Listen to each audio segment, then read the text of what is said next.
23.117.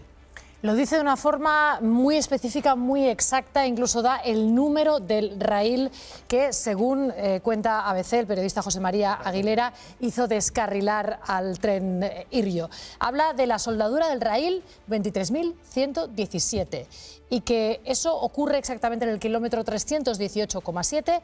Ahí es donde se rompe una soldadura, en concreto la soldadura L-107. 17. Eso ocurre a su paso por Aldamuz y habría sido lo que, según esta información, provocaría el accidente. Inés, es más, el país, el mundo, todos apuntan a un problema entre la interacción de la vía con el convoy, con el vehículo, con los trenes. Sí, aunque en este caso tanto el mundo como el país hablan más de hipótesis. Por ejemplo, en el mundo hablan de esa brecha en la vía de más de 30 centímetros que estaría concentrando ahora mismo las sospechas. Cuentan cómo los investigadores apuntan, aquí no lo dicen de una forma tan tajante, a un fallo en la soldadura como causa probable de este siniestro. Y, por ejemplo, en el diario El País hablan también de las investigaciones, cómo apuntan a esa rotura de la vía férrea. Hablan de unos primeros indicios de la investigación que, en cualquier caso, dicen no son concluyentes, pero sí que incluyen en esta información que se está reduciendo al máximo la posibilidad de un error humano. Jesús Contreras, ¿qué le parecen? Bueno, yo creo que efectivamente se puede descartar el error humano al máximo. Se puede descartar el exceso de velocidad, se puede descartar una serie de cosas. Yo sigo pensando que es muy complicado, que si tú ves el trozo que está roto, es un trozo limitado y se ve que está arrancado, se ven los anclajes arrancados. Eso no es de un paso normal, eso es de un impacto.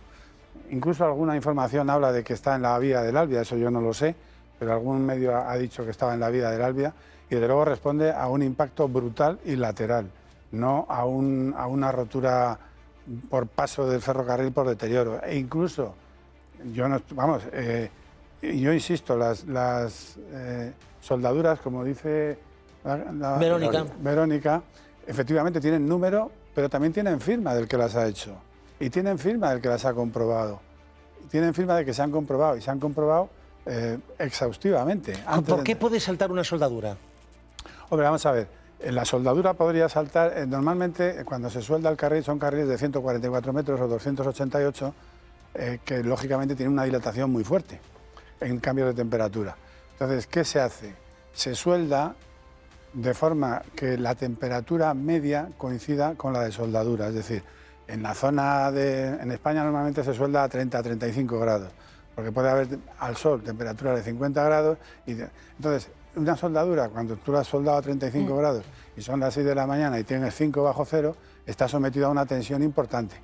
Pero esa soldadura a la tarde, a las 7 de la tarde, que igual había 14 grados o 9 grados, no tiene tampoco una tensión excesiva. Luego, no es sencillo, o sea, eso hubiera sido explicable si se hubiera producido en la Filomena, que de repente hubiera reventado una soldadura.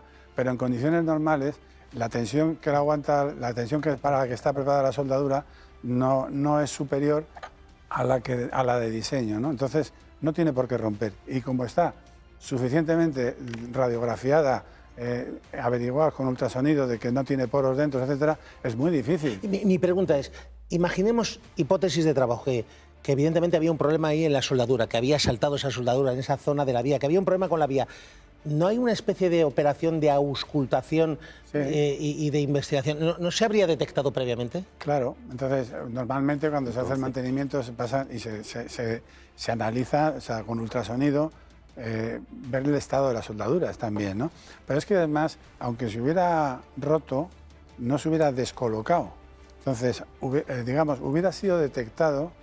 Pero sería importante saber cuándo se realizó la auscultación de esa vía, claro, ¿no? Por ejemplo. Eso ya no lo sé. Normalmente, por ejemplo, la nivelación de la vía se hace diariamente. O sea, eso es un protocolo que es de la directriz europea y se sigue a rajatabla, ¿no? Pero yo insisto, esa soldadura está firmada por el que la hizo, está firmada por el que la comprobó, con todas las radiografías, etcétera, y está firmada por el director de la obra correspondiente, por eso sabe el número y tal. Y también es verdad que cuando se entrega una vía, son el 100% de las soldaduras están comprobadas. No es aleatorio, no es unas sí y otras no, ¿no?